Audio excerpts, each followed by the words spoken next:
Headline डालें।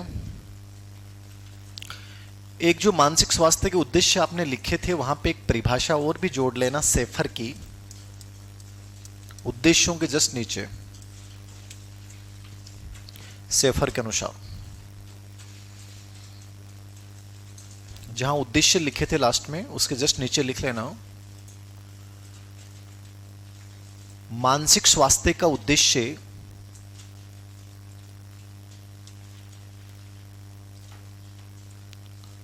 मानसिक स्वास्थ्य का उद्देश्य व्यक्ति को अधिक सुखी, व्यक्ति को अधिक सुखी कोमा संपूर्ण, व्यक्ति को अधिक सुखी संपूर्ण तथा एक सार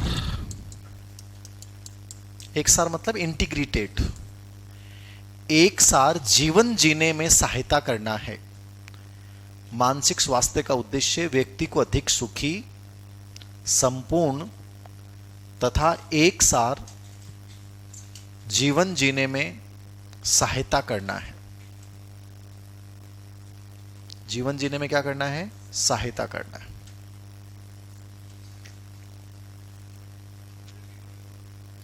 व्यक्ति को अधिक सुखी, संपूर्ण तथा एक सार जीवन जीने में सहायता करना है।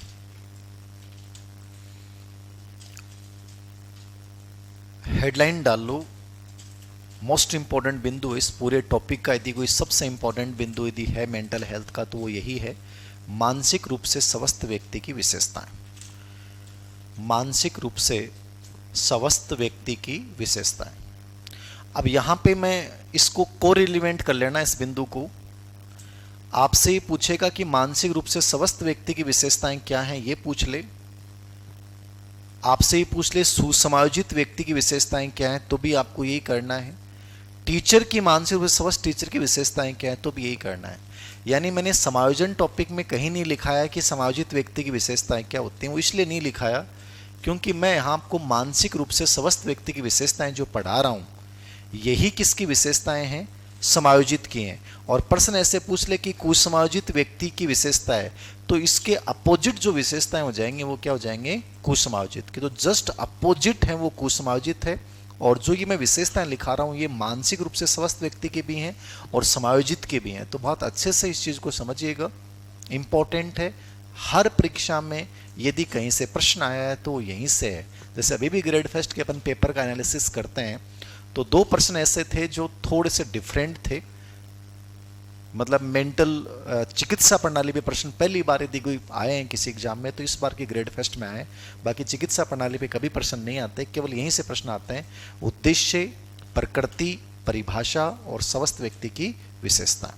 तो इनको अच्छे से देख के जाइएगा, बट पॉजिटिव रटना भी मत। पहली विशेषता आत्मविश्वासी, कॉन्फिडेंस बहुत अच्छा होता है। पहली विशेषता है आत्मविश्वासी। आत्मविश्वासी समझ रहे हैं? मतलब इनको अपने ऊपर बहुत विश्वास होता है। आप अपने आप से कंपेयर कीजिएगा कि आपके अंदर मानसिक रूप से स्वस्थ व्यक्ति के कितने लक्षण हैं। आप ये देखिएगा कि आपके अंदर कितने सिम्टम्स हैं जो मानसिक रूप से स्वस्थ व्यक्ति के होते हैं। तो आप में से कितने नहीं है भी देखना। कॉन्फिडेंस होता है कि यार इनको ये लगता है कि यार मैं कर लूंगा, यार इनको ये लगता है कि मैं कर लूंगा और मैं बढ़िया हूं, औरों से बहुत बढ़िया हूं और पूरा मेरी योग्यता पे मुझे विश्वास है कि मैं इस कंपटीशन को बहुत आराम से निकाल लूंगा। ये विश्वास जिस बच्चे में है इसका मतलब वो मानसिक रूप से क्या है? स्वस्थ है। नंबर 2 पे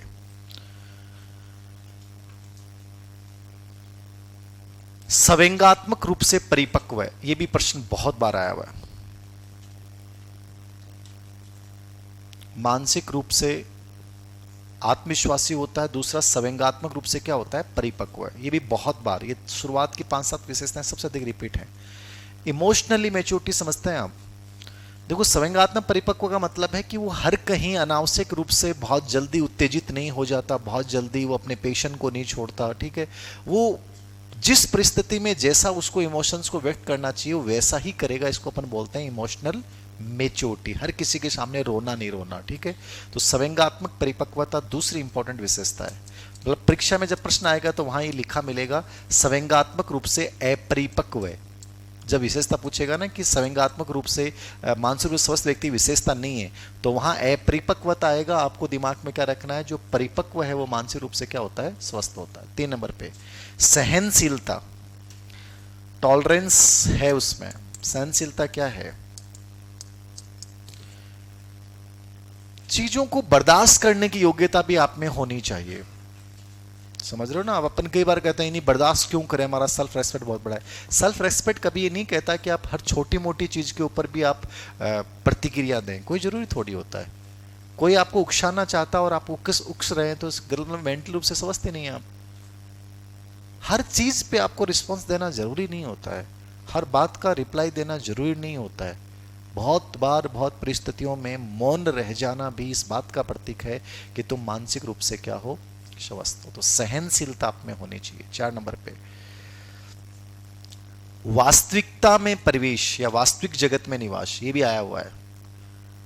वास्तविक जगत में निवास, वास्तविक जगत समझ रहे हैं, रियलिटी में विश्वास रखता है। रियलिटी, काल्पनिक जगत में निवास नहीं करेगा। तो एग्जाम में जब प्रश्न आएगा कि मानसिक रूप से स्वस्थ व्यक्ति विशेषता है नहीं, वहां लिखा आएगा कि वो कल्पना को सत्य मानता है, दीवा सोपन बहुत लेता है। इसका मतलब मानसिक रूप से स्वस्थ व्यक्ति नहीं है।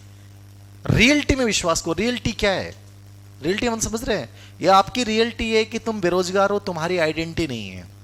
और इस सच्चाई को हमेशा अपने दिल दिमाग में रखो। जब तक ये सच्चाई को दिल दिमाग में रखोगे तुम कहीं भी टाइम वेस्ट करना ही भूल जाओगे। आप कहते हो कि सर टाइम मैनेज नहीं होता, कई बार मूड खराब हो जाता है। मैं कहता हूं कभी हो ही नहीं सकता। यदि तुम वास्तविकता में विश्वास रखते हो तो तुम्हें पता है कि तुम्हारी जिंदगी का सबसे इंपॉर्टेंट टाइम तुम्हारी किताबों में निकलना चाहिए, तुम्हारे ड्रीम्स को पाने में निकलना चाहिए, तुम्हें वो नई चीजें सीखने में निकलना चाहिए जिससे तुम वहां तक बड़े आराम से पहुंच सको। भूल ही नहीं सकते सर, ये सब बकवास बातें होती हैं कि मूड बनता है। मूड डिपेंड करता है कि तुम्हारी परिस्थितियां कितनी खराब है। अब तुम कल्पना जगत में निवास करोगे, तुम्हें लगा यार करो ना यार, जियो ना यार, भागो ना यार। प्रायोरिटीज तय करनी होती हैं और मानसिक स्वास्थ्य प्रायोरिटीज ये तय करता है कि तुम रियल टीम में विश्वास करवा देता है कि भाई ये सच्चाई है बेटा, तेरी आइडेंटिटी है कि तू बेरोजगार है और इसके अलावा कुछ नहीं है। ये वास्तविकता में प्रवेश। नेक्स्ट, आत्मनिर्माण में विश्वास। आत्मनिर्माण जानते हो, सेल्फ क्रिएशन।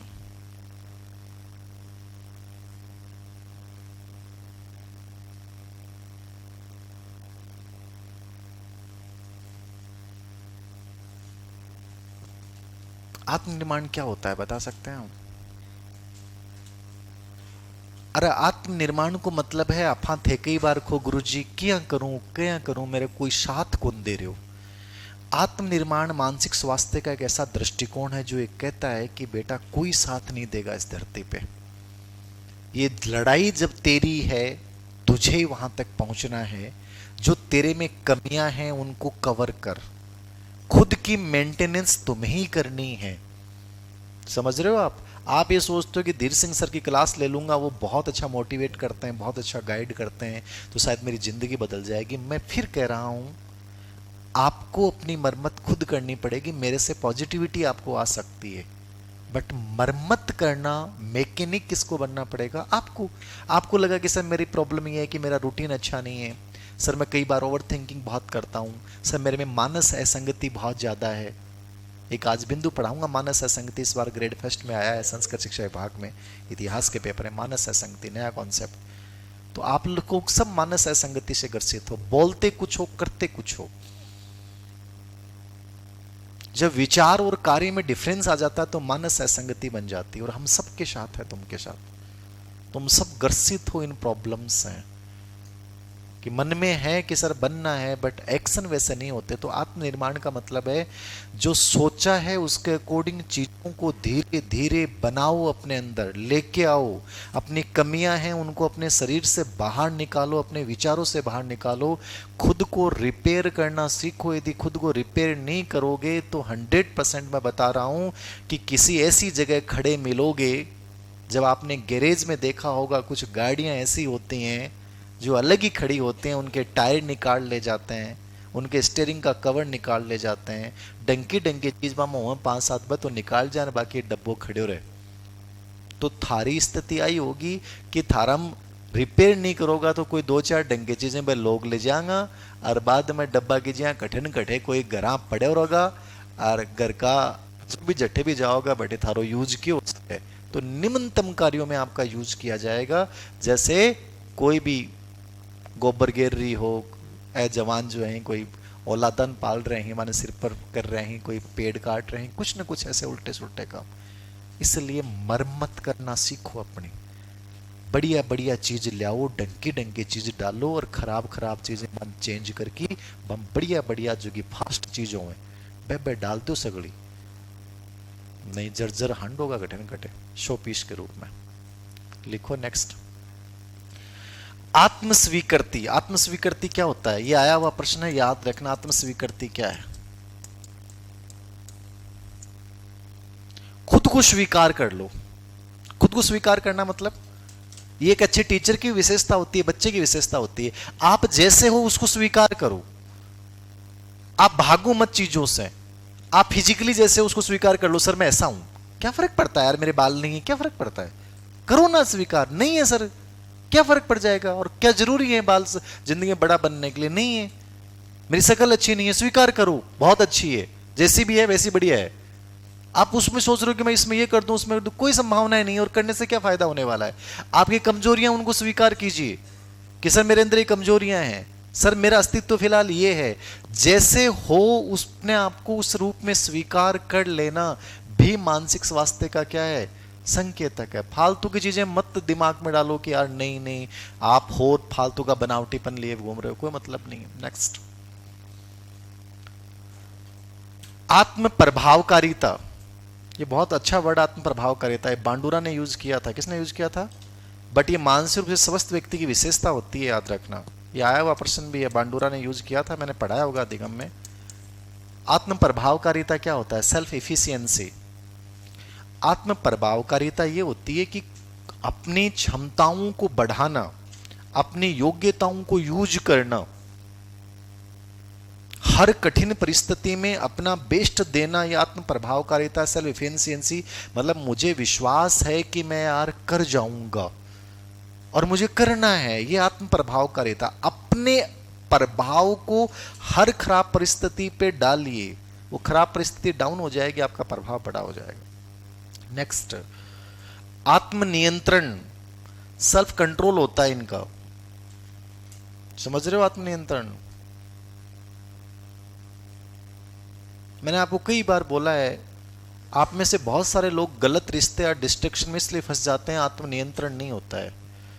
आपको लगता है क्या है, क्या ही फर्क पड़ना है यार, इस चीज को ऐसे कर लेंगे तो भी क्या ही फर्क पड़ना, बहुत फर्क पड़ता है साहब। जिंदगी में त्याग जितने करोगे लाइफ में उतने बड़े बनोगे, ये मान के चलिएगा। छोटे छोटे आकर्षण, छोटे छोटे लालच हमारी ऊर्जा को बिखेर देते हैं, और जब ऊर्जा बिखरती है ना तो फिर आउटकम सब जगह से नहीं आ सकता। ये भ्रम है तुम लोगों का कि सर ऊर्जा बिखेरने के साथ नहीं हो सकता। मैं तो एक ही बात में विश्वास रखता हूं कि आदमी जब प्रिपरेशन कर रहा है तो पूरी ऊर्जा उसमें झोंक डाले पूरा। आप कोई चीज कर रहे हो, जब दौड़ रहे हो तो दौड़ने में लगाओ, खा रहे हो तो खाने में लगाओ, पी रहे हो तो पीने में उस समय लगाओ, पढ़ रहे हो तो पढ़ने में उस समय पूरी लगाओ। आपकी ऊर्जा एक जगह होनी चाहिए, और ऊर्जा एक जगह होती है तो आउटकम्स बहुत अच्छे आते हैं। आत्मनियंत्रण का मतलब इतना सही है कि आप गलत चीजों से अपने आप को बचाएं, अपने भावनाओं पर क्या रखें, नियंत्रण रखें। नेक्स्ट, आत्म स्वाभाविकता। स्वाभाविकता जानते हो? नेचुरल रहना। नेचुरल समझ रहे हो? स्वाभाविकता अपन कहते हैं यार ये बहुत नेचुरल इंसान है यार, है जैसे हैं वैसे। अनावश्यक चोले मत ओढ़िए, समझ रहे हो?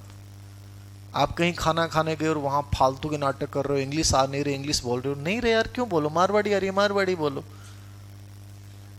समझ रहे हो? खाना खा रहे हो और बर्गर में लोग जो हैं वो फालतू में नाटक कर रहे हैं, कोई 2 चम्मच लगा रहे हैं, कोई 4 चम्मच लगा रहे हैं, आपने पकड़ा और पकड़ के मुंह में चापना शुरू कर दिया। रोटी खा रहे हैं, रोटी टुकड़ी उसको चूर के खाने लग गए। स्वाभाविकता है, बढ़िया है वो, जैसे हो वैसे रहो। जितने नेचुरल रहोगे जिंदगी अच्छी रहेगी, समझ रहे हो आप? जितने नेचुरल रहोगे लाइफ उतनी पॉजिटिव है, मेंटल हेल्थ उतना ही अच्छा रहेगा। आपने बनावटीपन दिखाया, असहज हो जाओगे, खाने में जाने में असहज हो जाओगे। कब तक?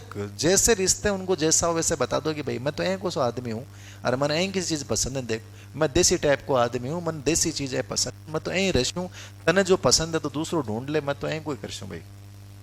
आत्म स्वाभाविकता, हमेशा कभी अपनी स्वाभाविकता को मत छोड़ना। जिस दिन छोड़ोगे उस दिन मेंटल हेल्थ कमजोर हो जाएगा आपका। नेक्स्ट,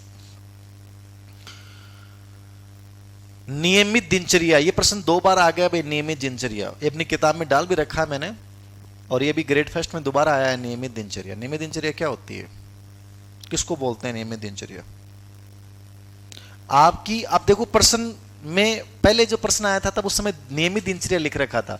अभी जो ग्रेड फेस्ट संस्कृत विभाग में प्रश्न आया उसमें लिखा हुआ है नियमित जीवन गतिविधियां, नियमित जीवन दिनचर्या। और इस बार प्रश्न क्या आ गया, नियमित जीवन गतिविधियां। भाषा साइकोलॉजी में बहुत चेंज होती है।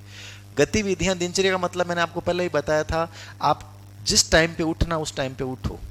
और सबसे बेस्ट टाइम है कि मॉर्निंग के 4 घंटे 5 घंटे यदि आपने अर्ली मॉर्निंग उठ के पढ़ाई के लिए निकाल लिए, मैं कह रहा हूं आपको दिन बहुत बड़ा लगना शुरू हो जाएगा। यदि किसी को अपने आउटकम्स को बढ़ाने हैं, कोशिश ये करे कि वो मॉर्निंग में 4 से 5 घंटे उसने सुबह उठते ही निकाल लिए ना, उसका दिन पूरा ऊर्जा से भरा होगा, पॉजिटिविटी से भरा होगा। मेरे साथ रीजन यही था, मैं मॉर्निंग सेशन इतना मेरा इफेक्टिव होता था कि मैं सुबह 4 बजे उठ गया, लास्ट 5 तो उठता ही उठता था, बाकी मैं 3 बजे भी लगभग मेरा स्टडी का रहा है। तो मैं सुबह उठ के मैं 9 10 11 बजे तक इतना पढ़ लेता था कि मुझे अब ये लगता था यार क्या फर्क पड़ता है, नहीं भी पढ़ूं तो क्या है, अब उसके बाद जो पढ़ रहा हूं वो क्या है, बोनस है। मतलब मेरे को ऐसा लगता था दिन बहुत बड़ा हो गया। अब आप 9 बजे उठे, ठीक है, फिर आप 10-11 बजे तक अजीब से रहोगे, ठीक है, फिर आप हुए, तो आपको ऐसा दिन ऐसा लगेगा जा रहा है, नेगेटिविटी आती है ना उससे। तो आपकी जीवन गतिविधियां बहुत नियमित होनी चाहिए। मतलब सुबह उठे, सुबह 3-4 घंटे पढ़ाई के लिए बढ़िया वाले गजब तरीके से निकाल दिए, बहुत पॉजिटिविटी आ जाएगी, पूरे दिन के लिए पॉजिटिव हो जाओगे आप। फिर आप कोचिंग जा रहे हो, आप कुछ भी कर रहे हो, कोई फर्क नहीं पड़ेगा। तुम 2 घंटे शाम को बर्बाद भी कर दोगे ना, नेगेटिविटी नहीं आएगी। लेकिन तुम लेट उठे, 12-11 बजे से तुमने दिनचर्या शुरू की और तुमने रात शाम को 2 घंटे तुम्हारे कहीं भी किसी वजह से दोस्त के साथ खराब हो गए ना, तो तुम्हारा अगला दिन भी खराब जाएगा, क्योंकि वहां से तुमने एक नकारात्मक भाव पैदा करे। तो मॉर्निंग सेशन सबसे इफेक्टिव सेशन होना चाहिए मेरे अकॉर्डिंग, यदि अधिगम परिणामों का अनुकूलन तुम्हें करना है अपने पक्ष में। तो टाइम पे खाना, टाइम पे पीना, टाइम पे सोना। वो कौन से कि मैं एक दार्शनिक की कहानी पढ़ रहा था कि भी ऐ को टाइम फिक्स हो कि बहुत बड़ा, कांट की शायद है? हाँ, घड़ी मिलाते थे कांट के, हाँ ऐसा मैंने पढ़ा उसके बारे में। तो ये उसका ये था कि मतलब गेस्ट आए हुए हैं, सामने बैठे हुए हैं, और उसके चपरासी को उस निर्देश दे रखा था कि खाने का जो टाइम होगा कि 10 बजे 9-8 बजे खाना है और 10 बजे बेड पे जाना है, बिस्तर पे जाना है। तो चपरासी आता था कि 10 बज गए हैं, तो उस समय वो दो आमने सामने बैठे थे, प्रधानमंत्री बैठा, वो चुपचाप उठेगा और जाके सो जाएगा। फिक्स था उसका, होना चाहिए था, रुके फिक्स है, कोई फिक्स ही को नहीं। गिटलो कदे, सोलो कठे, पीलो कदी, कदी कठे चल जाओ घूमने। एक शेड्यूल रखो, शेड्यूल, जिस बंदे का शेड्यूल बहुत गजब का है वो सब चीज बढ़िया रहेंगे उसकी, याद रखना होना चाहिए। मैं फिर कह रहा हूँ डिसिप्लिन बहुत जरूरी है, ठीक है ना। मेरे मन में रहता है कि मैं 2 मिनट 4 मिनट भी लेट आता हूँ तो मुझे खुद को अजीब फील होता है कि यार मैं लेट क्यों आ रहा हूँ, मुझे गुस्सा आता है अपने ऊपर। मेरे अंदर बहुत इच्छा रहती है कि मैं फिक्स टाइम पे पहुंचूं, एकदम ऐसे फिक्स टाइम पे पहुंच जाऊं। कोई मुझे रोकता है, वो अभी सर बोल रहे थे चाय पी लेते हैं, आ जाओ। मैंने कहा नहीं यार, नहीं पीऊंगा चाय सर, मैं बैठ सकता हूँ यार, क्या है 20 मिनट तुम मुंह लटका के पड़े रहोगे, तुम्हें फर्क भी क्या पड़ना है, 20 मिनट 25 मिनट आ जाओ सर, कहते आ जाओ, हमारा एक ही बात है, फालतू की बातें करते रहोगे मोबाइल में। तुम, मैं जब भी आता हूँ इधर से उधर से मैं तुम्हारे मोबाइल देखता हूँ, मोबाइलों में तुम क्या पता नहीं क्या सर्च करते हो, क्या क्या ढूंढते हो, क्या ढूंढते हो बताओ। नहीं होना चाहिए यार, मतलब आग लगनी चाहिए इंसान में। जब बेरोजगारी के इस दौर में आदमी होता है, जब सपनों की इतनी बड़ी उड़ान होती है, इतना बोझ होता है आकांक्षाओं का, तब आदमी को लगना चाहिए यार कि 1 मिनट बहुत इंपॉर्टेंट है सर। जिएंगे इस सपने के लिए एक बार, फिर जी लेंगे आगे जिंदगी में, ढूंढ लेंगे जो ढूंढना है, हो जाएगा जो चीज होनी है। मुझे तो तड़प होती है इन चीजों की, आपका पता नहीं। अब मैं लगा हूं तो भी मुझे दर्द होता है कि यार मैं 10 मिनट लेट क्यों गया। मैं एक फिक्स टाइम पे जाऊं, मुझे बहुत अच्छा फील होता है, पॉजिटिविटी आती है मेरे अंदर। नेक्स्ट लिखें, नियमित जीवन गतिविधियों के बाद आप लिखें आत्मसम्मान व आत्म मूल्यांकन। आप में से बहुत सारे बच्चों को देखता हूं कि एक बच्चा 4 दिन में 1 दिन आता है, फिर नहीं आता है, 2 लड़कियां 2 दिन आती हैं। सच बताऊं कि आपको मैं, मुझे बहुत गुस्सा आता है इस चीज के ऊपर। मैं आप में से नोट करता हूं कि एक बच्चा, की कौन सा बच्चा कब नहीं आया, कभी आ गया कभी नहीं आया। बैच कितने बच्चे ज्वाइन करते हैं, पूरा बैच ही नहीं कर पाते हैं। कभी कुछ, क्या है बकवास चीजें लगती है, मेरा मन करता है मैं झपाट मारूं खींच के। यार मैं क्यों नहीं ऑफ कर सकता, मैं भी तो कर सकता हूं ना यार, मैं लगा हुआ हूं, मैं जी सकता हूं ना, मैं नहीं जीता हूं क्या मैं इनको जो टाइम दे दिया उस टाइम पे आऊं, मेरे से रहता है, आपके क्यों नहीं रहता है? 2 दिन क्लास ली, 2 दिन नहीं आते हो, मुंह लटका कहां जाते हो 2 दिन, बताओ मुझे। ऐसी कौन सी परिस्थितियां जो मुझे मजबूर कर देती हैं, और कौन सी परिस्थितियां तुमसे बड़ी हैं? लेकिन नहीं, अजीब टाइप के लोग हो तुम, तुम्हें फर्क नहीं पड़ता चीजों से, क्या चीजें मेरी क्या जा रही हैं कि नहीं, कर लेंगे हो जाएगा। आज उसका रजिस्टर लिए घूम रहे हो, कल उसका। मुझे बुरा फील होता है कि मैं किसी से कोई चीज क्यों मांगू यार, क्यों मुझे किसी के नोट्स लिखने पड़े, क्यों मांगू मैं, बताओ मुझे। नहीं होना चाहिए आप में, ये नहीं है, लेकिन आप में कई बार लगता है मुर्दों को ज्ञान दे रहा हूं, किसको ज्ञान दे रहा हूं, अजीब लगता है। आज आ गए, कल नहीं आए, 15 मिनट बाद में लेट आ रहा है, 1-2:30 बजे आ रहा है, क्या है ये सिस्टम? डिसिप्लिन, डिसिप्लिन होना चाहिए। एक बार दर्द होता है, एक बार पीड़ा होती है, उसके बाद नहीं होगी, फिर उसके बाद जीवन का मजा आता है। हर जगह मांगना सीख जाओगे ना, रोओगे जिंदगी भर में। फिर कह रहा हूं आपको, छोड़िए, अपने अंदर इतनी ताकत पैदा कीजिए कि चीजों को मांगना बंद करना पड़े। आज उस कोचिंग के नोट्स ले रहे हैं, आज उसके ले रहे हैं, आज उसके लिख रहे हैं, उसके लिख रहे हैं, अजीब से। लिखो नेक्स्ट, आत्मसम्मान आत्म मूल्यांकन लिख लिया। सेल्फ रेस्पेक्ट होना चाहिए, अपना मूल्यांकन आप हमेशा करेंगे, मानसिक रूप से स्वस्थ व्यक्ति की विशेषता है। सकारात्मक रुचियां व दृष्टिकोण, ये मानसिक रूप से स्वस्थ व्यक्ति की विशेषता है।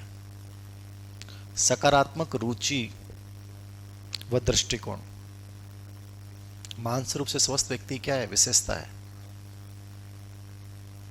हमेशा पॉजिटिव चीजों के साथ चलना है, हमेशा पॉजिटिव चीजें अपने अंदर डेवलप करनी है। वैज्ञानिक व तार्किक सोच, हमेशा साइंटिफिक सोचते हैं चीजों के पीछे। वैज्ञानिक व तार्किक सोच, ये चीज ऐसे क्यों हुई सर, ये पेपर में ये नई चीज क्या आई है। आप में से कितने बच्चों ने एनालिसिस किया कि अभी परीक्षा पेपर पैटर्न में चेंज हुआ है? अभी अधीनस्थ सेवा चयन बोर्ड के पेपर हैं, उसमें क्या नया आपको देखने को मिला है, कि नई चीज क्या देखने को मिली? कोई बच्चा बता सकता है? क्या प्रश्नों की, क्या आपको प्रश्न पूछने के तरीके में क्या डिफरेंट मिला? डिटेल में तो चलो आने लग गए, सब जगह आने लग गए, और क्या नई चीज लगी? अंडरस्टैंडिंग तो आ ही रही है, मैं तो कह रहा हूं बढ़ेगी अंडरस्टैंडिंग, ये तो कोई बड़ा इशू नहीं है। तो आरपीएससी में अभी संस्कृत विभाग में अंडरस्टैंडिंग बेस आए। अधीनस्थ सेवा चयन बोर्ड के पशु परीक्षक के एग्जाम से क्या नई चीज देखने को मिली? कितने बच्चों ने दिमाग लगा? उसमें लिखा आ रहा है प्रश्नों में, इस प्रश्न का सबसे उपयुक्त विकल्प क्या है। उपयुक्त का मतलब समझ रहे हो? वो ये कहना चाह रहा है यूपीएससी पैटर्न के ऊपर कि चारों के चारों सही हो सकते हैं। आप ये आंसर की के ऊपर ऑब्जेक्शन लगाते हो कि ये लगा, ये पढ़ लिया, वो पढ़ लिया। वो कह रहा है सबसे उपयुक्त चुनो। सबसे उपयुक्त मतलब इनमें से सबसे बेस्ट आंसर चुनना है। अब आप लगा दो आंसर की कुंजी, कोई मत फर्क बंटादारी नहीं पड़ेगा आपका। अगले ने निकाल लिया रास्ता कि सबसे बेस्ट आंसर होगा वो सही माना जाएगा। सबसे उपयुक्त विकल्प का चुनाव कीजिए आप। तो सबसे उपयुक्त क्या है वो आपको पढ़ना पड़ेगा, समझना पड़ेगा चीजों को लेकर। जो तुम ये लगाते हो कोर्ट में रीट, आज 4 साल बाद रिजल्ट आ रहा है, 5 साल बाद आ रहा है, अगले का समाधान हो गया, लेकिन दिख गया कि यहां चेपो इनको। साइकोलॉजी में तो होते ही प्रश्न ऐसे हैं जहां आपको चारों सही होते हैं। तो सबसे उपयुक्त विकल्प क्या है वो आपको चुनो। यहां पे एग्जामिनर ने पकड़ लिया आपको, बस वो गलती नहीं है। आप किसी वजह ने नोट नहीं किया, आप में से करते नहीं हो, आप तो सुनने में घूम रहे हो, पता नहीं कहाँ घूम रहे हो, किन लोगों की बातों को सुन रहे हो, क्या सुन रहे हो, मुझे तो ये नहीं पता चल क्या रहा है तुम्हारी लाइफ। तुम्हारी जितना टाइम मेरे पास हो तो पता नहीं मैं क्या कर दूं। मेरे पास तो टाइम नहीं मिलता मुझे तो सोचने के लिए, चीज़ों के लिए, करने के लिए। तुम लोगों के पास इतना टाइम है कि पता नहीं क्या करते हो, मेरे तो नहीं समझ में आता। 24 घंटे पूरे भरे पड़े हैं तुम लोगों के पास। लिखो नेक्स्ट,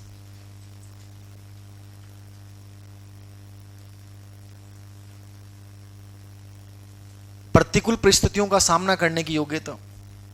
अगली विशेषता लिखो, प्रतिकूल परिस्थितियों का सामना करने की योग्यता।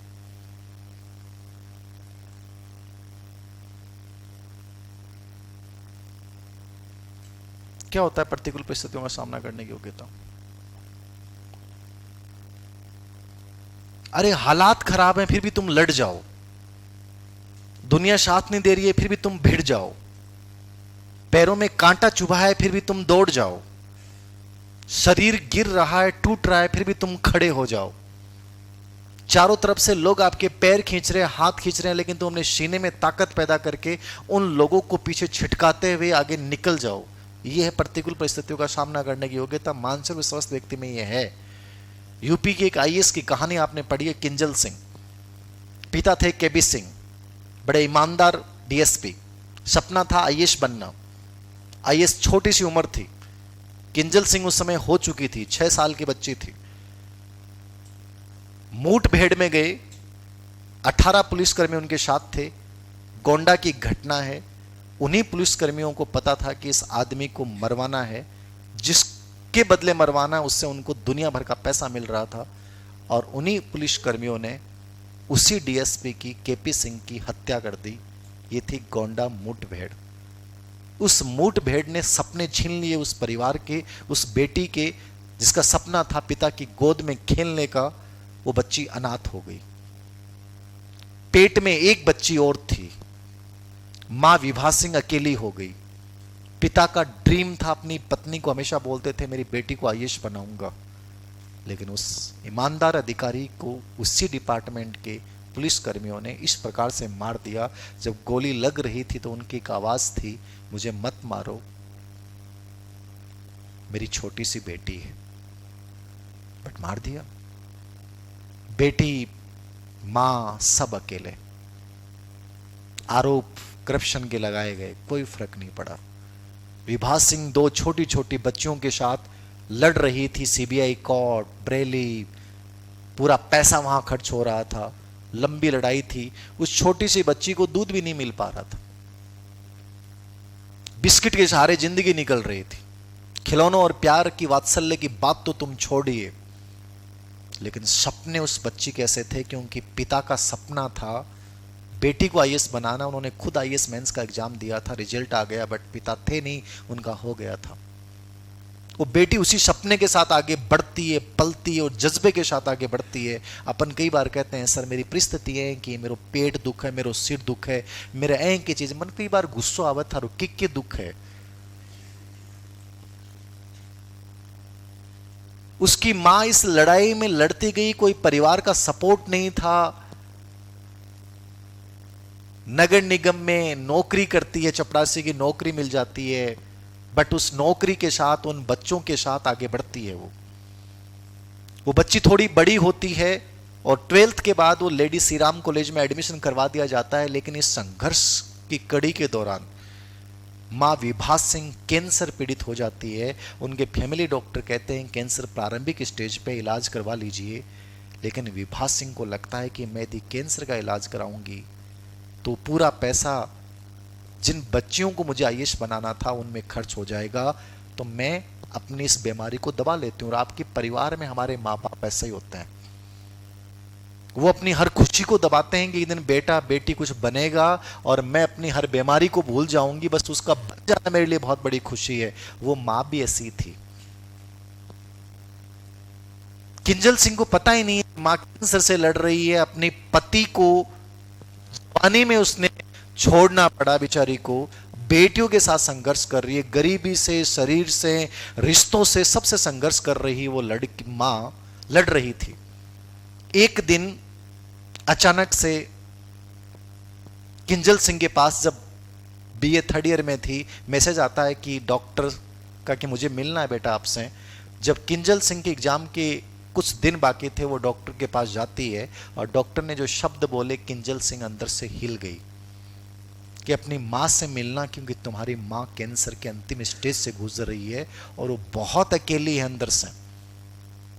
एक बेटी के लिए बहुत बड़ा होता है कि उसका पिता निकल जाए और उसकी माँ जब अंतिम स्टेज में और उसे पता चले, उस बेटी में कुछ नहीं बचता। एक तरफ उसके सपने हैं, पिता की हत्या का बदला लेना है, एक तरफ जिस माँ की गोद में पली बढ़ी वो माँ अंतिम स्टेज से गुजर रही है। हालात चारों तरफ से जब परीक्षाएं लेते हैं ना तो आदमी हिल जाता है अंदर से। वो रोने लग गई लेकिन कुछ समाधान नहीं था, क्योंकि माँ को संभालना था। माँ से गले लग के उस लड़के ने एक छोटी सी लाइन बोली, माँ आप लड़ना बंद करो, मैं आईएएस बनूंगी और पिता के हत्यारों का बदला लूंगी। ये लाइन सुन के माँ की आंखों में आंसू आ गए। कुछ दिन ही बाद माँ की डेथ हो गई। एग्जाम थी बीए फाइनल ईयर की।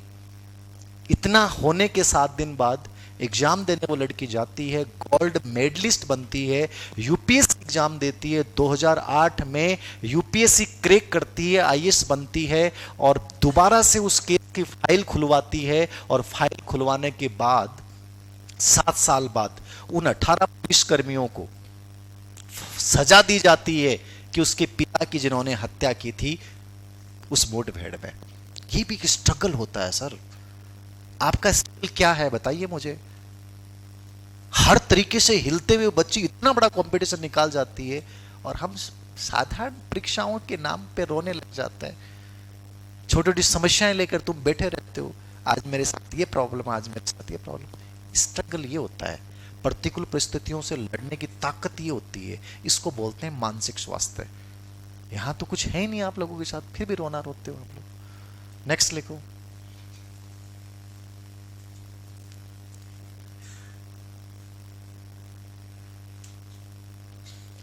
स्पष्ट जीवन लक्ष्य। स्पष्ट जीवन लक्ष्य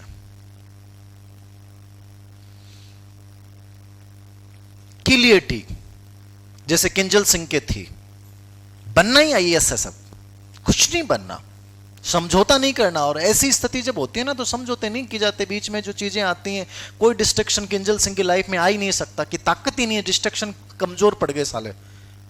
अंदर जज्बा इतना भर गया अपने पिता के लिए, मां के लिए, कि वो रोक ही नहीं सकता सर। कहां से आएगा आकर्षण, डिस्ट्रक्शन पैदा ही नहीं हो सकते।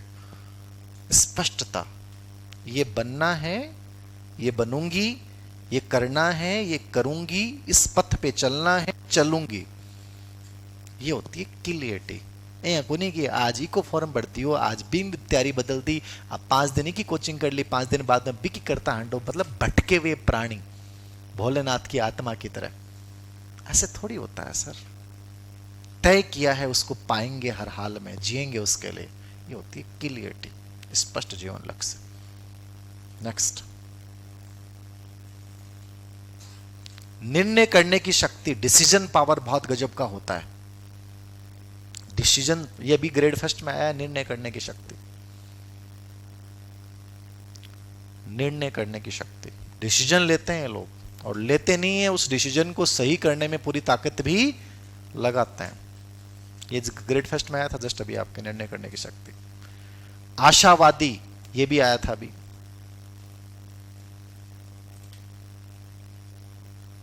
पॉजिटिविटी भरी पड़ी है इनमें। पॉजिटिविटी आपको अंदर से पैदा करनी पड़ती है। पॉजिटिविटी बाहर से तो कहीं मिलेगी नहीं। बाहर से तो आप देखोगे तो निराशा भरी दुनिया लगेगी आपको, चारों तरफ दुख ही दुख दिखेंगे। आप अपने अंदर अपने आप में इतने पॉजिटिव सकारात्मकवादी बनो कि यार कि कोई चीज़ निराशावादी भी आ रही है लाइफ में तो भी उनको झेल जाओगे। और हर आदमी हर पीड़ा को, हर चीज़ को झेल सकता है, मुझे तो ऐसा लगता है। तो आशावादी बहुत ज़रूरी है ज़िंदगी में। नेक्स्ट, उत्साही, हमेशा एनर्जेटिक रहते हैं, उत्साही। समायोजित, एडजस्टमेंट पावर बहुत अच्छा होता है।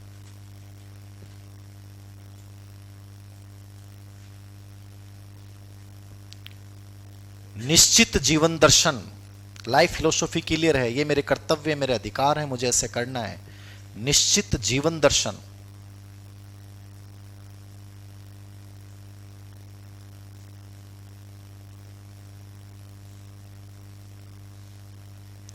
दबावों का सामना करने की योग्यता, वो एक प्रकार से प्रतिकूल परिस्थितियों वाली चीज है।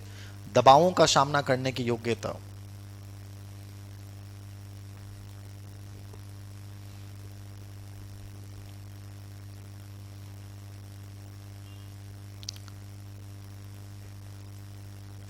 संतुलित जीवन, बैलेंसिंग लाइफ, विकास के हर आयाम में संतुलन स्थापित करते हैं। संतुलित जीवन,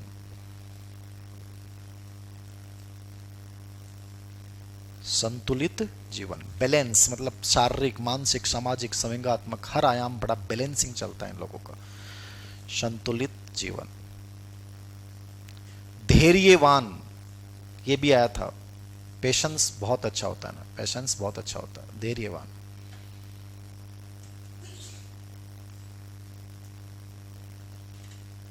अब देखो मैंने जो विशेषताएं बताई एग्जाम में कौन सी आ गई, धैर्यवान आ गया, आशावादी आ गया, निर्णय लेने की योग्यता आ गई, ठीक है, संवेगात्मक परिपक्वता आ गया, आत्मविश्वासी आ गया, सहनशीलता आ गया, वास्तविकता के जगत में निवास ये आ गया, ठीक है, सकारात्मक रुचियां, अभिवृत्तियां, ये एग्जाम में आ गया। मतलब आप इससे अनुमान लगा लोगे कि मानसिक रूप से स्वस्थ व्यक्ति की विशेषताएं क्या है। पॉजिटिविटी, हाँ 10 और विशेषताएं जोड़ दें उससे फर्क नहीं पड़ेगा। मेन चीज ये है कि आपको ये देखना है कि जो भी मेरे को जो व्यक्ति पसंद आए उसमें क्या क्या विशेषताएं हो सकती हैं, वो सब मानसिक रूप से स्वस्थ व्यक्ति में होती हैं। और ये सेम प्रश्न आपसे पूछता है समायोजित व्यक्ति की विशेषताएं, उसमें वेजिटीज आपको ये आंसर करना है। हेडलाइन डालें, बालक के मानसिक स्वास्थ्य को प्रभावित करने वाले कारक।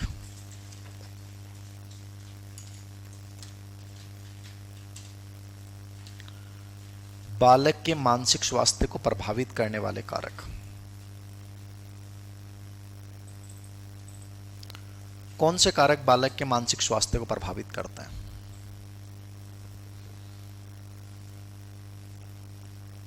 बालक के मानसिक स्वास्थ्य को प्रभावित करने वाले कारक। रटना मत, ये चीज मैंने आपको पहले भी पढ़ाई थी जब समायोजन मैंने पढ़ाया था, कुसमायोजन मैंने पढ़ाया था, तो एक बात बोली थी, जो कारक कुसमायोजन को प्रभावित करेंगे, मेला एडजस्टमेंट को प्रभावित करेंगे, सेम टू सेम वही कारक मानसिक स्वास्थ्य को प्रभावित करता है। तो यहां जो प्रश्न की भाषा आएगी वो ये आएगी, 2-3 प्रश्न पूछे गए, सेम लैंग्वेज आएगी। बालक का मानसिक स्वास्थ्य निर्भर करता है परिवार पे, विद्यालय पे, समाज पे, उपयुक्त सभी पे। एक तो इस टाइप का प्रश्न आएगा।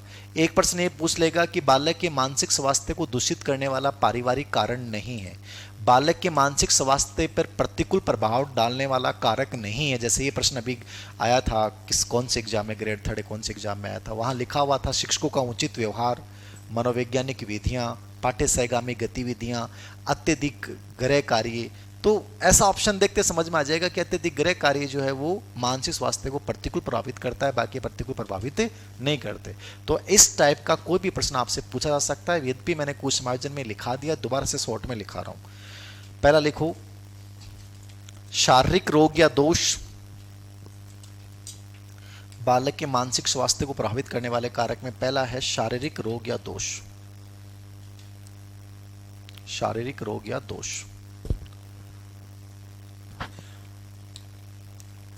दूसरा है वंशानुक्रम।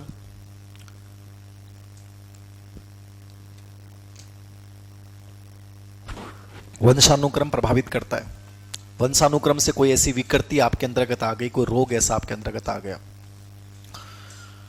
वंशानुक्रम हो गया, शारीरिक रोग या दोष हो गया। तीसरा पारिवारिक कारण। आप पारिवारिक कारण में कितनी चीजें लिख लो आप चाहे, आपके समझ में आना चाहिए कि पारिवारिक कारण नेगेटिव जो होंगे वो बालक के मानसिक स्वास्थ्य को प्रभावित करेंगे। कौन से करते हैं बताओ? माता पिता की मृत्यु हो जाए, विखंडित परिवार हो जाए, सौतेले माता पिता हो, अत्यधिक लाड प्यार हो, उपेक्षापूर्ण व्यवहार हो, परिवार की निर्धनता हो। ये जो कारण मैंने वहां लिखाए थे एज इट इज, वो कहां जाएंगे? यहाँ पे। दोबारा लिखाना है क्या? ही रहने देना, वहां मेरे समायोजन में लिखाए हुए, इसलिए मैं दोबारा रिपीट नहीं कर रहा, बस एक लाइन लिख लेना यहाँ पे अलग से। एक 2014 ग्रेड फेस्ट में एक प्रश्न आया था, प्लांट ने एक किताब लिखी थी पर्सनैलिटी एंड कल्चर पैटर्न।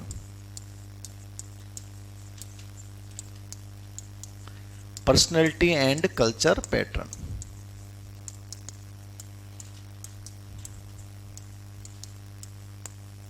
इस किताब में इन्होंने परिवार की निर्धनता को मानसिक अस्वस्थता के लिए जिम्मेदार माना है।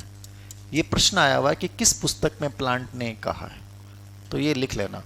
प्लांट ने अपनी पुस्तक पर्सनैलिटी एंड कल्चर पैटर्न में, प्लांट ने अपनी पुस्तक पर्सनैलिटी एंड कल्चर पैटर्न में, पर्सनैलिटी एंड कल्चर पैटर्न में परिवार की निर्धनता को पर्सनैलिटी एंड कल्चर पैटर्न में परिवार की निर्धनता को जिम्मेदार माना है। पर्सनैलिटी एंड कल्चर पैटर्न में परिवार की निर्धनता को क्या माना है? जिम्मेदार माना है।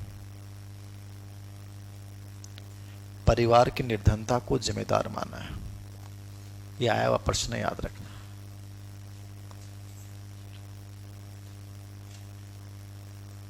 बाकी इसमें नॉर्मल रीजन आएंगे जो मैंने वहां लिखा है। पारिवारिक कारण जो भी होते हैं, नेगेटिव जो भी होगा वो बच्चे के मानसिक स्वास्थ्य प्रभावित करेगा।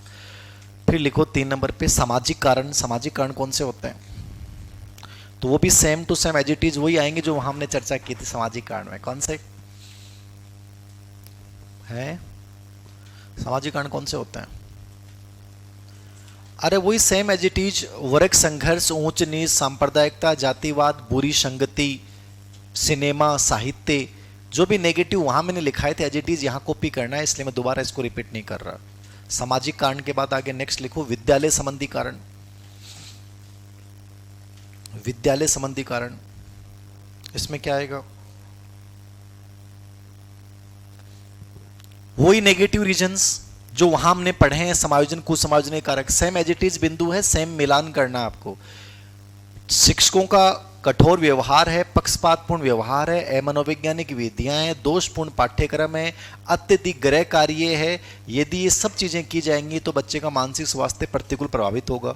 और यदि पॉजिटिव व्यवहार है, अच्छा अनुशासन है, पाठ्य सहगामी गतिविधियां हैं, पाठ्यचर्या बहुत अच्छी है, तो अपने आप बच्चे का मानसिक स्वास्थ्य अच्छा होगा। मतलब आपसे ऐसे पूछ ले कि बच्चे के मानसिक स्वास्थ्य में उन्नति करने वाला कारक है, तब आपको दिमाग में रखना है मानसिक स्वास्थ्य में उन्नति करने वाले कारक हैं तो परिवार की भूमिका पॉजिटिव कर देना। क्या कर देना? पॉजिटिव कर देना कि माता पिता का व्यवहार अच्छा होना चाहिए, संतुलित व्यवहार, आवश्यकताओं की पूर्ति, उपयुक्त स्नेह है, ये सब चीजें पॉजिटिव करना है। और विद्यालय में पूछे तो वही शिक्षकों का व्यवहार अच्छा होना चाहिए, पाठ्यचर्या अच्छी होनी चाहिए, पाठ्य सहगामी गतिविधियां अच्छी होनी चाहिए, गृह कार्य संतुलित होना चाहिए, ज़्यादा नहीं ना बहुत कम होना चाहिए। ठीक है, मतलब उसके साथ पर्सनली बच्चे को गाइडेंस किया जाए, हर चीज़ में पॉजिटिविटी वाला। तो इन बिंदु को पढ़ने की जरूरत नहीं पड़ेगी, आप एग्जाम हॉल के अकॉर्डिंग अपना माइंड सेट कर सकते हो कि यहाँ पर्सन की भाषा ऐसी आती है तो मुझे ऐसा करना, और ऐसे आती है तो ऐसा करना है। विद्यालय संबंधी कारण के बाद ये हो गए 5 कारण हो गए ना। हाँ ठीक है, एज इट इज वही बिंदु कॉपी करना आपको, बस सेम समझने वाली चीज है। अब हेडलाइन डालो शिक्षक के मानसिक स्वास्थ्य को प्रभावित करने वाले कारक। इसको मैंने डिटेल में वहां पढ़ा दिया था, इसलिए मैंने यहां नॉर्मल पढ़ाया है इसको। शिक्षक के मानसिक स्वास्थ्य को प्रभावित करने वाले कारक कौन से करेंगे टीचर को? ये भी आप बिना पढ़े भी जाओगे तो भी आंसर सही हो जाएगा, क्योंकि आपकी समझ पे डिपेंड करती हैं चीजें। शिक्षक के मानसिक स्वास्थ्य को प्रभावित करने वाले कारक कौन से कारक प्रभावित करेंगे? बताओ, बताएं। अरे पहलो कारण तो भाई सेम यही रीजन आऊंगा, लगभग भाषा चेंज हो जाएगी। पहले तो शारीरिक कारण तो सबने प्रभावित करेगा। गुरुजी को पेट दुख है, सिर दुख है, कान दुख है, बाल दुख है, क्यों भी दुख है तो भी से मानसिक स्वास्थ्य बढ़िया रहसी खराब हो सी, खराब ही हो सी, क्यों भी दुख हो चे लिखो। पहले शारीरिक रोग या दोष, शारीरिक रोग या दोष,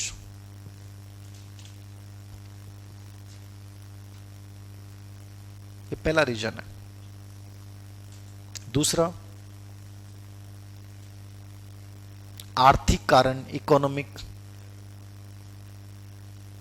पब्लिक स्कूलों के टीचर्स के मानसिक स्वास्थ्य ज्यादा बिगड़े हुए मिलेंगे आपको, ज्यादा फ्रस्ट्रेशन दिखेगा। उसका रीजन है बेचारों के लिए मेहनत ज्यादा कर रहे हैं, मिल क्या रहा है उनको, हर चीज उनको मेंटेन करनी पड़ती है।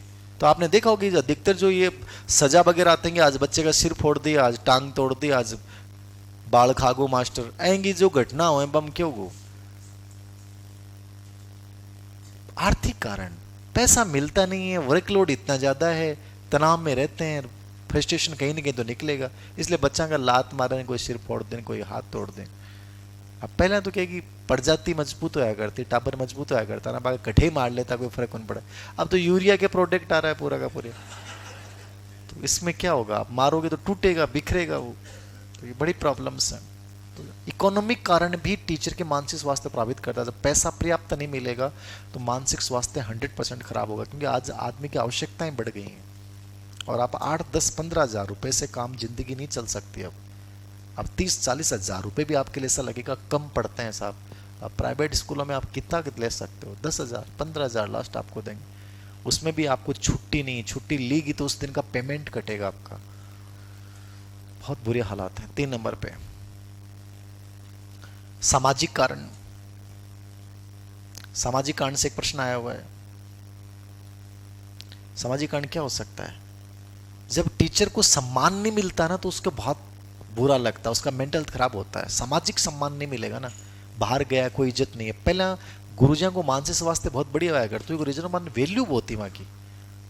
मार्ट साहब करता सगड़ा, अब मार्ट साहब की वैल्यू गिर गई, सामाजिक सम्मान नहीं बचा। सामाजिक सम्मान क्योंकि जमाना जब जागरूक होता है, एजुकेशन जब बढ़ती है ना, तो आदमी क्या करता है, अधिकारों को नमन करता है। अधिकार जिसके पास ज्यादा है उसके प्रति वो ज्यादा पोलाइट रहेगा, ज्यादा रिस्पेक्ट करेगा। एक आरएस कहीं भी चले जाओ उसके लिए लोग घुर जाएं, भी को फोटो लगावें। एक आरएस का बर्थडे होता है तो आप देखना सब विश करते हैं, जो को नहीं जाना वो विश कर दे। अरे गुरुजी का बर्थडे करो कत्ती बार आवे, जहाँ कोई बोल रहे स्कूल टापर भी गुन करे बेरे पास तो करेगो, जा कटेगो।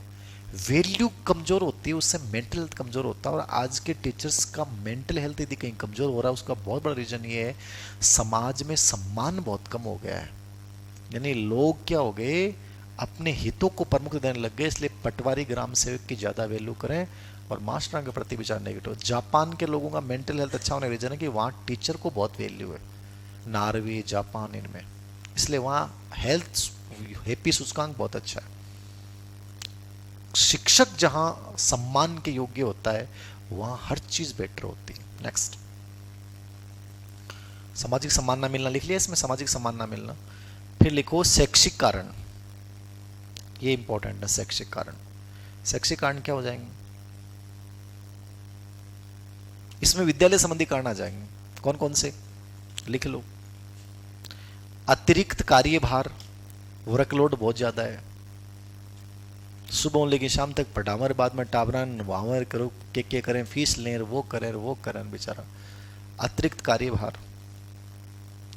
अनियमित वेतन, पेमेंट कदे महीना की 12 तारीख ना हो, कदे 22 ना हो, कदे 2 महीना हुआ है। अनियमित वेतन।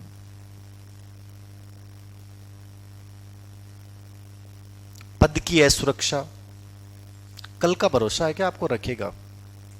कोई भरोसा नहीं है सर। पद की असुरक्षा, आप ये मान के चलना कि लड़कों की बात तो अलग है, लड़कियों को या तो जॉब नहीं करना चाहिए, और करे तो गवर्नमेंट टीचर से बढ़िया कोई नौकरी नहीं हो सकती। तुम अपनी जिंदगी और अपनी इज्जत के साथ यदि जी सकती हो तो ये जी सकती हो। कितने बड़े इंस्टीट्यूट्स वगैरह में काम कर लेना, तुम्हें शोषण का शिकार होना पड़ेगा। और आदमी के ऊपर जब रोजगार का संकट होता ना, आदमी फिर वहां समझौते करना शुरू कर देता है सर। और समझौते ऐसे ऐसे होने लग जाते हैं कि आपको लगता है कि यार क्या क्या करना पड़ रहा है। बहुत बुरे हालात हैं इस देश में। इस देश में क्या, हर जगह हालात। इसलिए कोशिश करियो जिंदगी में इन्हें नौकरी लगा तो आई लगा, इम सेल्फ रेस्पेक्ट था रखो, थान कोई का दीन को नणो, बाढ़ में गयो तन जो करनो कर ले, मेरी नौकरी है, मेरे हिसाब से है, ये काम है, मैं कर लूंगा। लेकिन अनावश्यक समझौते नहीं करने पड़ेंगे। लेकिन जहां आपको ये लगता है कल ही निकाल सकता है, वहां फिर आदमी झुकता है। समझ रहे हैं आप? स्थितियां खराब हैं। इसलिए मैं तो कहता हूं हर चीज को लेकर क्या करो कि यार ये चीजें होंगी तो ऐसे करना पड़ेगा, ऐसे करना पड़ेगा। हालात भयावह होते हैं, आप अखबारों में पढ़ते हो। नेक्स्ट, पद की सुरक्षा हो गया। शिक्षण सहायक सामग्री का अभाव, टीचिंग लर्निंग एड पर्याप्त रूप में नहीं मिलते आपको। शिक्षण सहायक सामग्री का अभाव, वहां भी मानसिक स्वास्थ्य खराब होगा।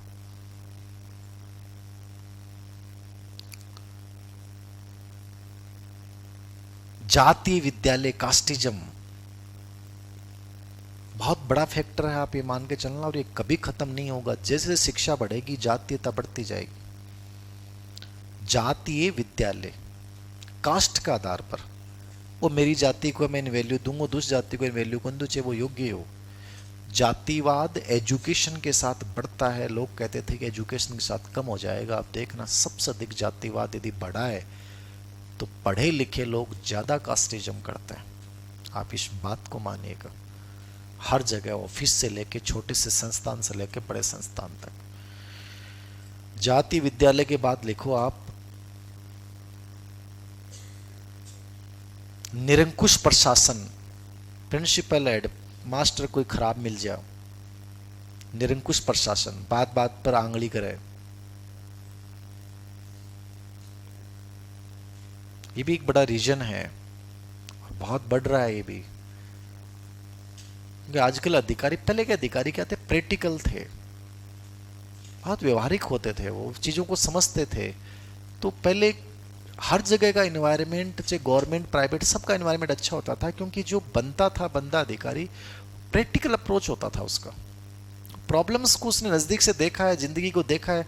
अब जो अधिकारी बन रहे हैं ना, वही तो डायरेक्ट नियुक्ति वाले बन रहे हैं, उन्होंने जल्दी में बहुत कुछ मिल जाता है। और आदमी जब संघर्ष से तप के नहीं निकलता और उसको बिना कुछ किए मिल जाता ना, तो वो आदमी फिर हमेशा फ्रस्ट्रेशन दिखाएगा, ये सबसे बड़ी चीज है। तो मैंने ऐसे स्कूलों में, कॉलेजों में प्रिंसिपल्स देखे हैं जिन्हें बहुत फ्रस्ट्रेशन है, और उनके नीचे काम करने वाले लोगों का मानसिक स्वास्थ्य सबका लगभग का खराब है। कोई बीपी खा रहा है, कोई साइकेट्रिस्ट की दवाई ले रहा है, कोई मेडिटेशन कर रहा है, कोई घर जाके अपने बच्चों को मार रहा है, कुछ कर रहा है, कर रहेंगे वो।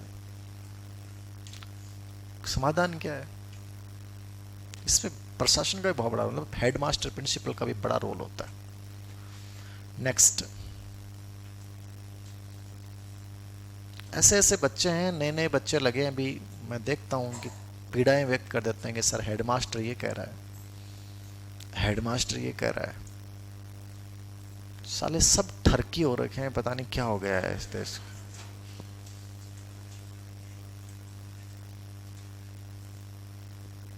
करे क्या बताओ। नेक्स्ट, निरंकुश प्रशासन, जाति विद्यालय, अपरिपक्व बुद्धि के बालकों का आना, अपरिपक्व बुद्धि के बालकों का।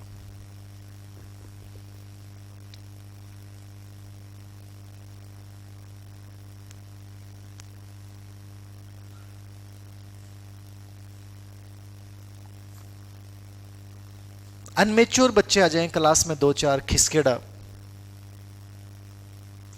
जगह मोबाइल के माने गेम खेलेड़ा होए, सट्टा लगाड़ा हो, थारी क्लास में दो चार आ जाए, तो गुरुजी को मानसिक स्वास्थ्य कितने बढ़िया हो भी वो खराब करके छोड़ देंगे वो। तो इस पे भी डिपेंड करता है टीचर का मेंटल हेल्थ। शिक्षकों का आपसी संघर्ष, आपस में एक दूसरे की टांग खींचे, लड़ाई करें। महिला में बहुत हुआ है प्रवृत्ति, महिला 12 था रोटी खाती शायद दिखेंगे, रोटी बांट बांट खा, थाली एक की थाली में खा शार, ठीक है, हर चीज बया शेयरिंग बहुत करें। लेकिन नौकरी के मान लग जाना, हम जीलिश ही बहुत हुआ, लुगाई की प्रवृत्ति हुए। एक लुगाई दूसरी मास्टर ने बढ़िया सी साड़ी पहने आई, अरे बेड़ी हल्की पड़ रही है, तो भी वो दिमाग खराब हो जा रहा है। 20 मिनट पहले चल गए, बाजे रुक गए, तो भी बेहद दिमाग खराब हो रहा है, और 20 मिनट छूट के दी। महिला में भाव बहुत ज्यादा है, पुरुष नहीं होता। पुरुष थोड़ा सा इस मामले में प्रैक्टिकल होता है। क्या है यार, पुरुष को बेचारे को गलत माना गया है, गलत सिद्ध किया गया है कि पुरुष ऐसा है, कुछ पुरुषों की वजह से। बाकी मनुष्य में पुरुष की प्रकृति जितनी प्रैक्टिकल है ना, उतनी महिला की भी नहीं है। ये वैसे बहुत उदार होता है, आप ये मान रखना। अधिकारों से युक्त पुरुष बहुत अच्छा भी बिहेवियर दिखा देगा, बहुत फ्लेक्सिबल होगा। महिला जब अधिकारों से युक्त होती है तो वो आक्रामक बनती है, वो अधिनायक, डोमिनेंट बनती है। वो उसका रीजन ये है कि उसका पहले शोषण हुआ है, तो उसका बदला लेती है। फिर आ जाओ बेटा होते हो। ये शिक्षक के मानसिक स्वास्थ्य को प्रभावित करने वाले शैक्षिक कारण हैं, देख लेना। अब मान ले ऐसा प्रश्न आ जाए कि शिक्षक के मानसिक स्वास्थ्य में उन्नति करनी है तो क्या करोगे? तो मैं पढ़ा नहीं रहा ना लिखा रहा हूं, समझना है। चीजें बहुत ईजी हैं, समझो चीजों को, हर चीज नोट्स नहीं बनाने। शिक्षक के मानसिक स्वास्थ्य में उन्नति करनी है तो क्या करना है? सामाजिक सम्मान मिलना चाहिए, ठीक है। विद्यालय का लोकतांत्रिक प्रशासन होना चाहिए, पाठ्यसेगामी गतिविधियां होनी चाहिए, विद्यालय में आपसी संघर्ष नहीं हो, सहयोग हो, शिक्षण सहायक सामग्री की व्यवस्था हो। मतलब जितने भी नेगेटिव मैंने लिखा है उनका जस्ट अपोजिट रूप क्या हो जाएगा, मानसिक स्वास्थ्य में उन्नति करने वाला कारक। क्लियर है? कोई डाउट है किसी को? नहीं? पक्का? आगे बढ़ें? Very good. हेडलाइन डालें,